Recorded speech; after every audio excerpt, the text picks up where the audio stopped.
everything. So Youngboy has agreed to plead guilty in the federal case. Let me just stop. Nothing gay. You see, we've been talking about Diddy and all these people. Nothing gay. Nothing gay at all. At all. And when he appeared in court on Monday in Cache County, Utah, his team alerted the court that a deal had been worked out and that Youngboy had planned to enter a no contest plea to several of the charges. Your Honor, it's anticipated that he will enter those pleas as charged. In other words, identity fraud as a third-degree felony with 2 counts, forgery as a third-degree felony, 2 counts, 6 counts of pharmacy fraud, which would be those count 4. And that's a Class A misdemeanor. And those are all Class A misdemeanors. There are 6 of those. And all of those the counts I just recited the ends are all the pharmacy fraud cases. We are asking the court to waive time for sentencing. I have some specific requests as it relates to sentencing about the language, but the agreement is. By the way, remember I told you that Drew Finland, Drew Finland came in. This is a state case. I believe. Right, let me look at the judge's name. It should be the state case. Yeah, you can see the Utah. Yeah, it's a state. Well, I mean, it's still District of Utah, or the District in Utah. So I think this is to cover the prescription cases. Drew Finland is on this. That's the lawyer that's going to represent Dirk. Drew Finland has, from my knowledge, has never shown up to court though, so he appears virtually.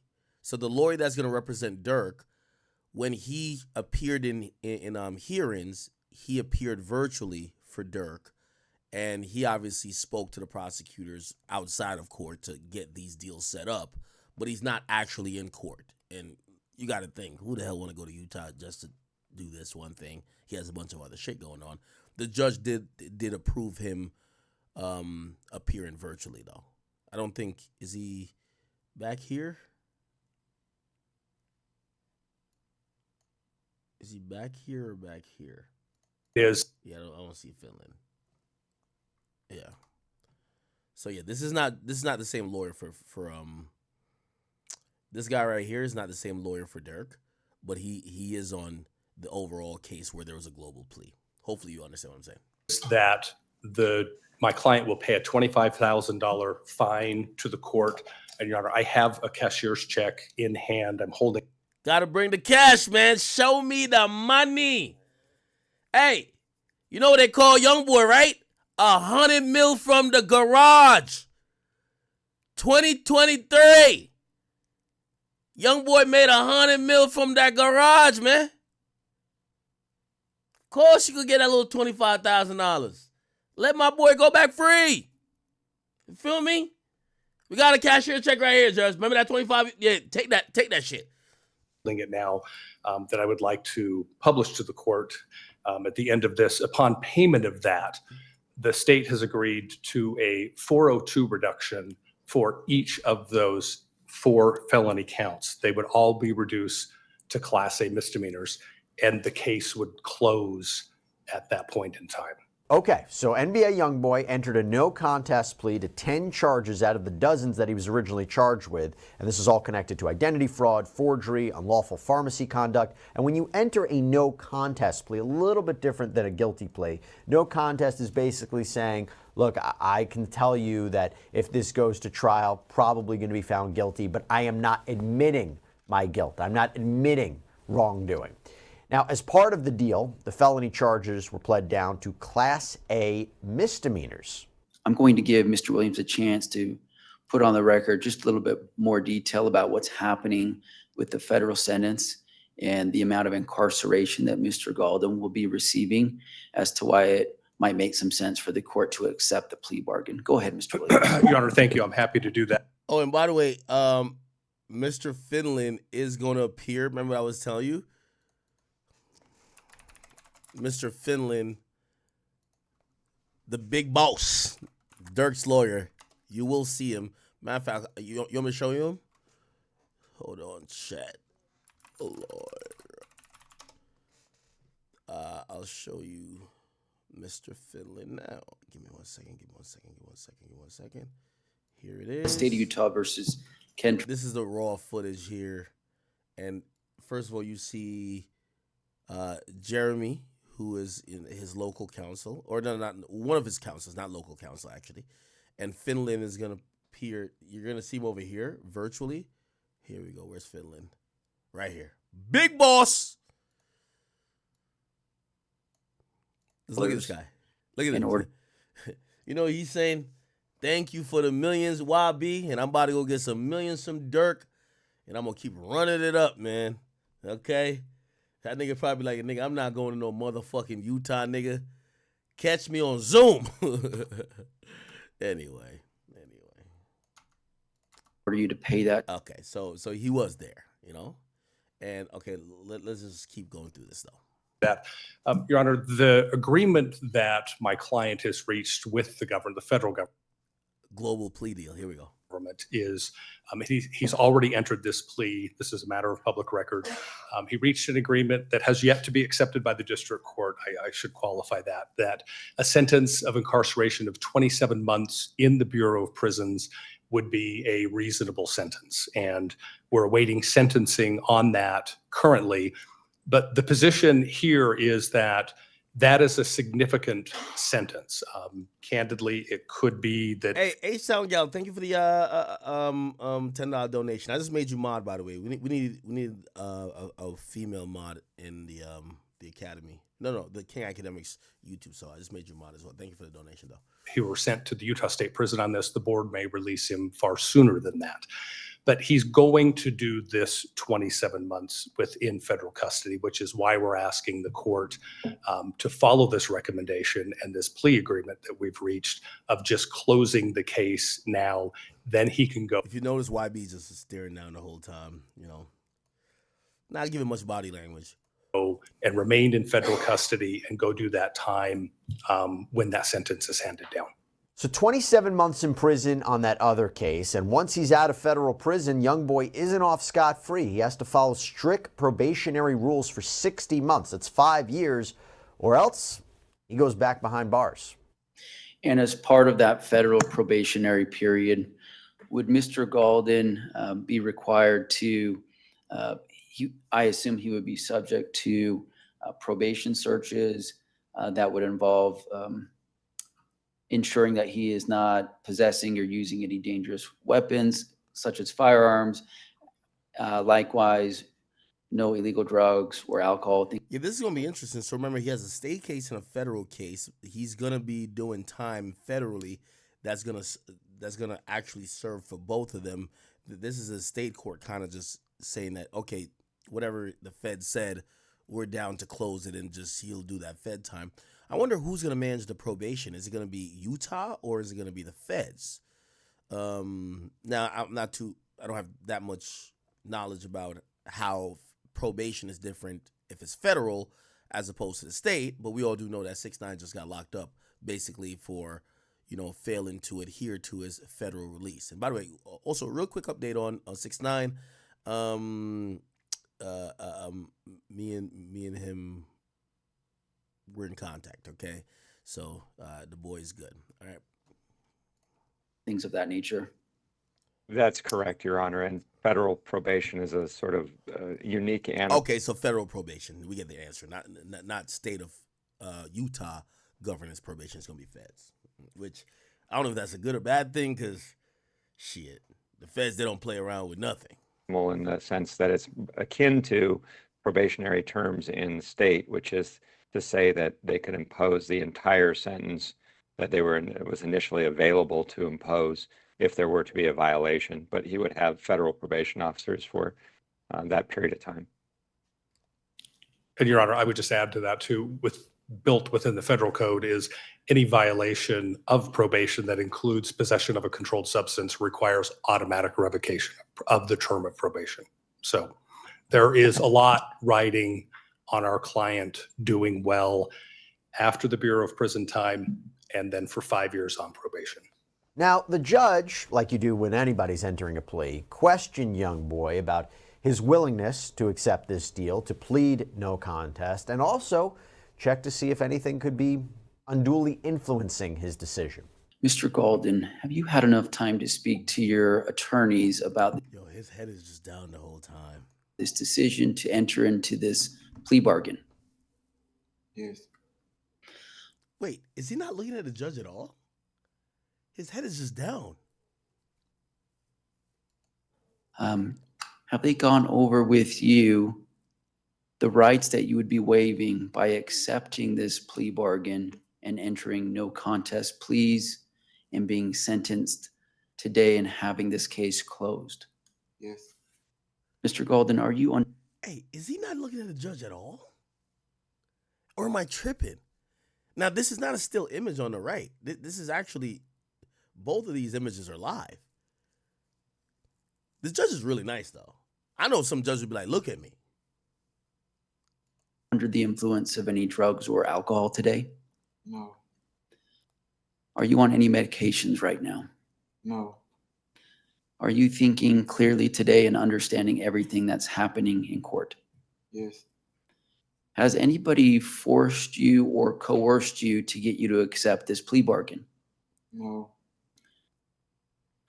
Are you pleading no contest today because you believe that the government does have sufficient evidence to be able to prove each of these 12, excuse me, 2K brother says, will he be allowed to perform outside the U.S. if he gets out? Yo, The nature of his, AJ, hold on one second. The nature of his full probation stipulation, that's going to be probation, right? And the judge is going to give some stipulations there. We don't know about his international travel. And by the way, that's a great question. I'm going to flag that, chat. Remind me to go dig up paperwork because we're going to find out. This is going to be federal probation. So it's whatever the federal judge says. It appears that the judge in the state case is saying as long as the federal judge and their probation department monitors certain things, I'm down to allow them to administer this time to you, and I'm okay with saying you have served your sentence with you administering your time, and I'll defer to them, but we're going to see what they say. I mean, it seems unreasonable if they're saying that he could never travel outside the country, but we will see. Okay, remind me, I'll check that out. AJ, just give me 1 second. Let me just finish this, and we got some questions to ask you. Very important. Stay on the line. each of the 10 charges that you would be entering a no contest plea to today beyond a reasonable doubt? No. Are you acknowledging that even though you're maintaining your innocence, that the government would still be able to prove these charges in court potentially, and so you believe it's in your best interest to accept a plea bargain? No. In order, No, he's supposed to say yes. He said no, though. He's supposed to say, so he's pleading no contest. So when you plead no contest, it's basically saying, hey, listen, I'm not contesting these charges. And because I'm not contesting these charges, it's this underlying admission that you're saying you believe that the government would have been able to prove these charges. That's why you're not contesting it, right? So you're not contesting it, and you're not saying you're guilty. So I think the judge is going to correct him and say, no, you have to say yes to this, and be like, maybe you need to talk to your attorney. That's what I think. I haven't heard this yet. bargain. No. Yeah, right here. In order for me to accept your no, Yeah. In order for him to accept the plea, you have to say yes.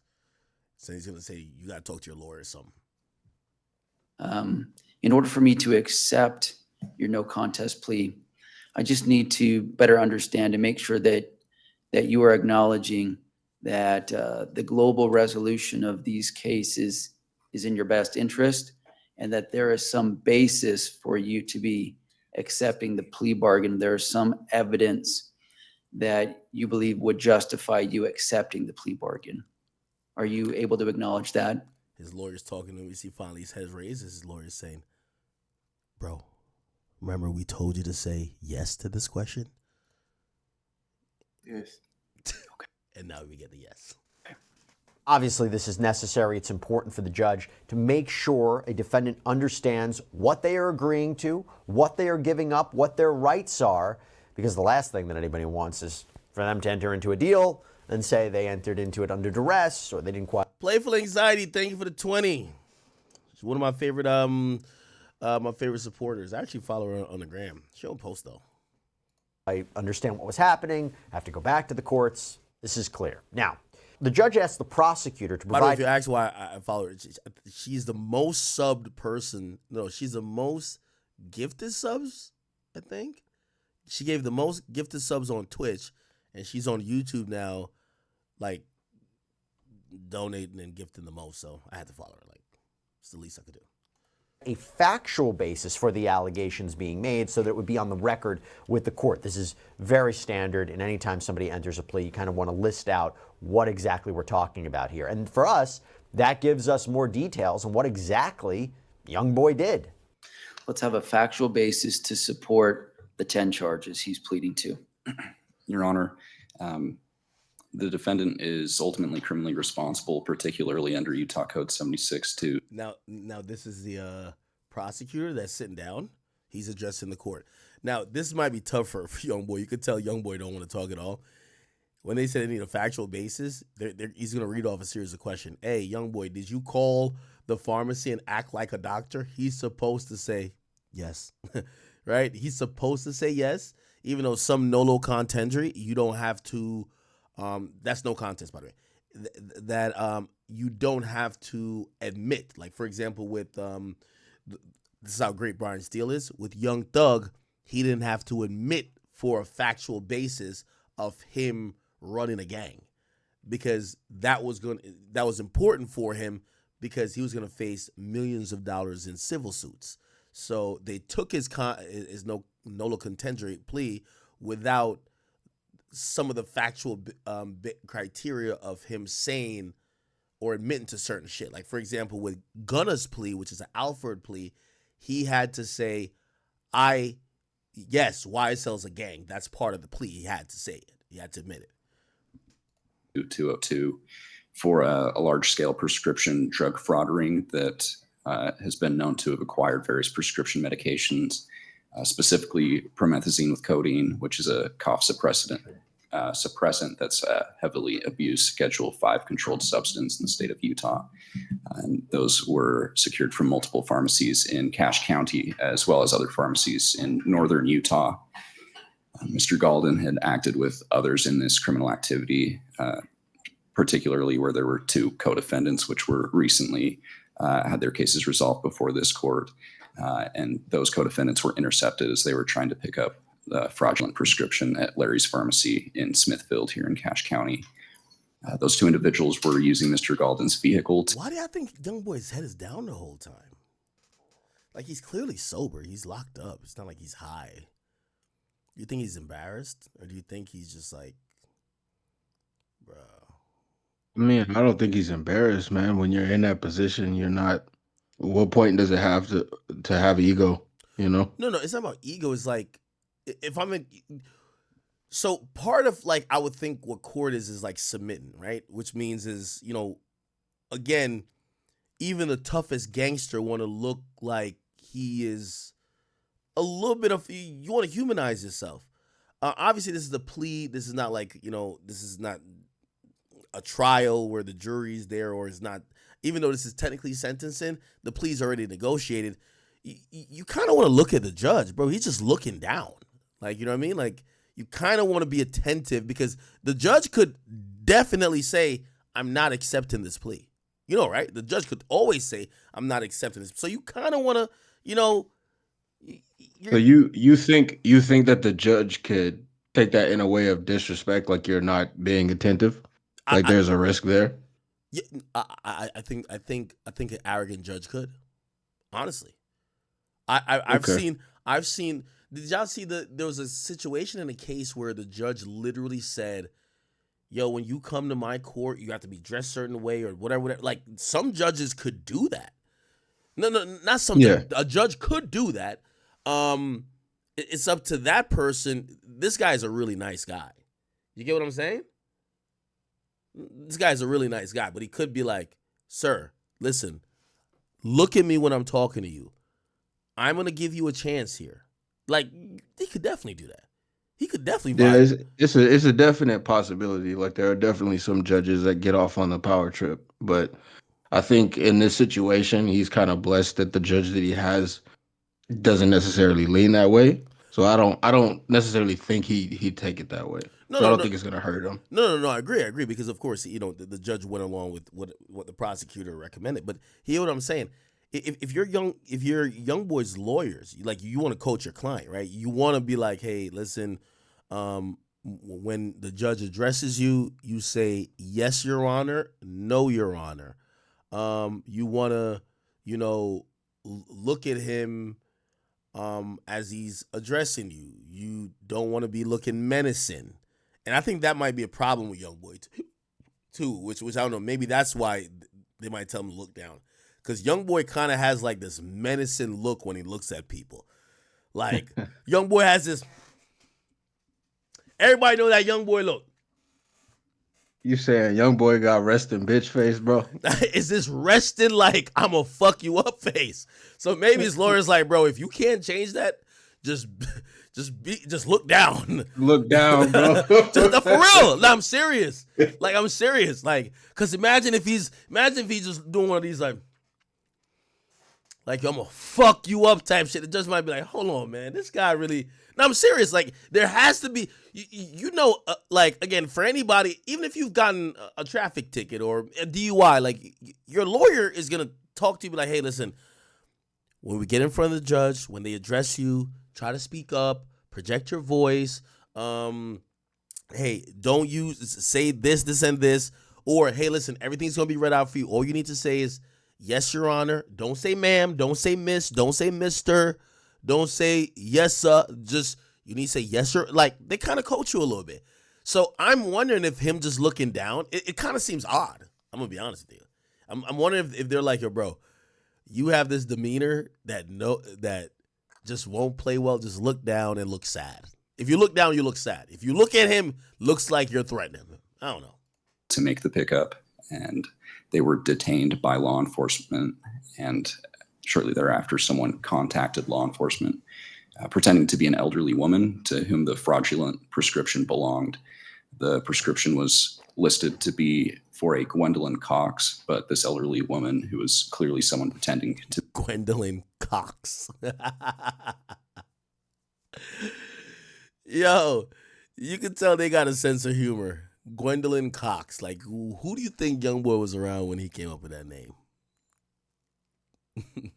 to be an elderly woman, said her name was Gwendolyn White, and couldn't provide a birth year. This is important because fraudulent names such as Beatrice White, Bethel White, Carolyn White, Harriet White, Anna White, and Gwendolyn White were all being used through this scheme. Yeah, so according to prosecutors, the doctor's name on fraudulent prescriptions was actually a real doctor in Provo, Utah. But when investigators contacted him, he didn't have any patience with the fake names or know anything about the fraud. Prosecutors also say Youngboy called in prescriptions under his own name, but with other key information changed. In addition, there was one prescription called in for Control Galden, but the date of birth for that prescription was in 1953, which was clearly a false date of birth and is consistent with some of those date of births used with the false elderly women names throughout this fraudulent scheme. That prescription was picked up by an individual who was intercepted by law enforcement. Shortly thereafter, promethazine with codeine, along with other prescriptions, had been called in to that same pharmacy for Mr. Galden, utilizing his accurate date of birth. Mr. Galden, however, while he was on a federal probation, was only afforded a single doctor to issue prescriptions with a single pharmacy, and the doctor who called that prescription in was inconsistent, and that pharmacy was inconsistent with those which had been allowed through probation.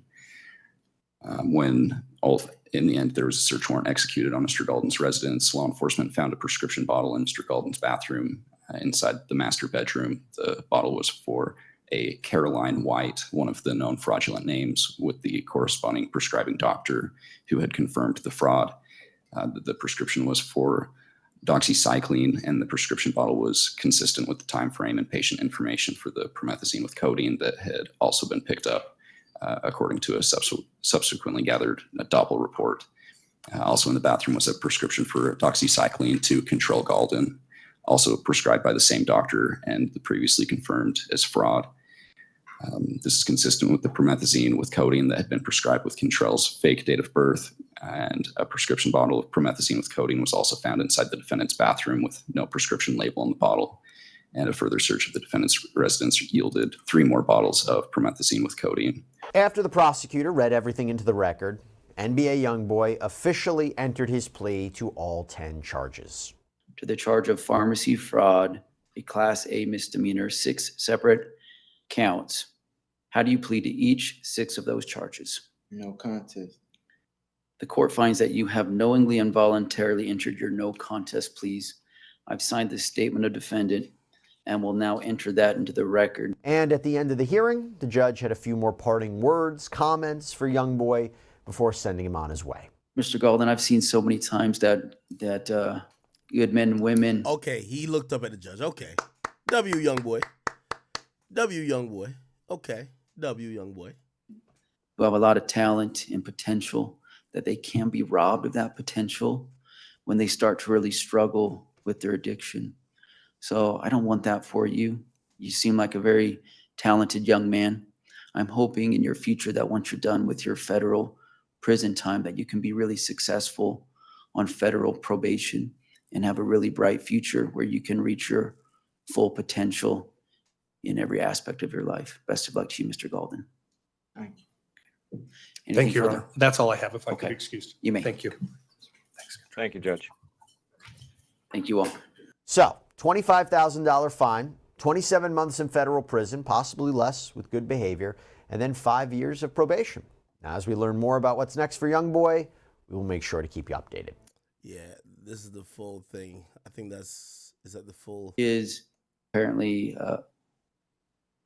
27 months, and after which 60 months of supervised probation, where you'll be monitored to make sure that you're doing well in your active recovery and that you are staying out of trouble and not having any dangerous weapons, including firearms, in your possession. Mr. Galden, I've seen so many times that good men and women Okay. who have a lot of talent and potential, that they can be robbed of that potential when they start to really struggle with their addiction.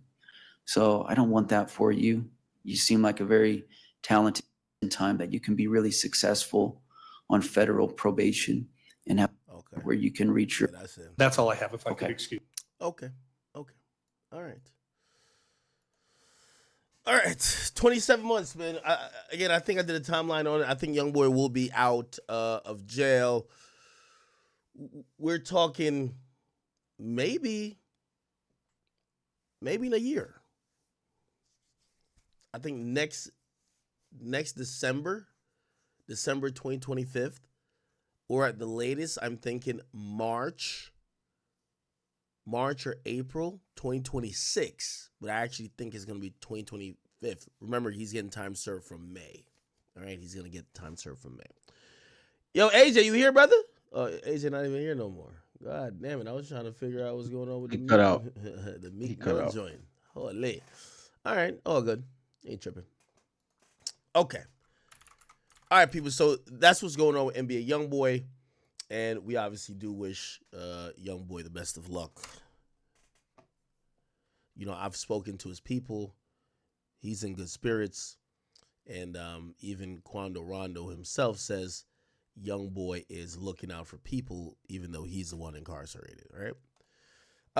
Did y'all see this? This is a Rap Caviar. They put out this like every year, and this is their version of what happens in the NBA, where the NBA does a first team, a second team, and a third team based on the performance of the players in the year. Now, in the NBA version, they used to their goal of having that is to say the first team would be the most complete team of the best players, not overall, but the best players that had the best year. Then the second team will be the team of people, and it's 5 each, 5 people who had the next best year. Then the third team will be the 5 who had the next best year. So it's really 15 people. Rap Caviar has chosen to actually replicate that with rap. And it's kind of odd because they're doing it. Give me 1 second. I'll just go to what they said. They're doing it for 2024, a year that I really don't think that there's been a lot of people that dropped. Right?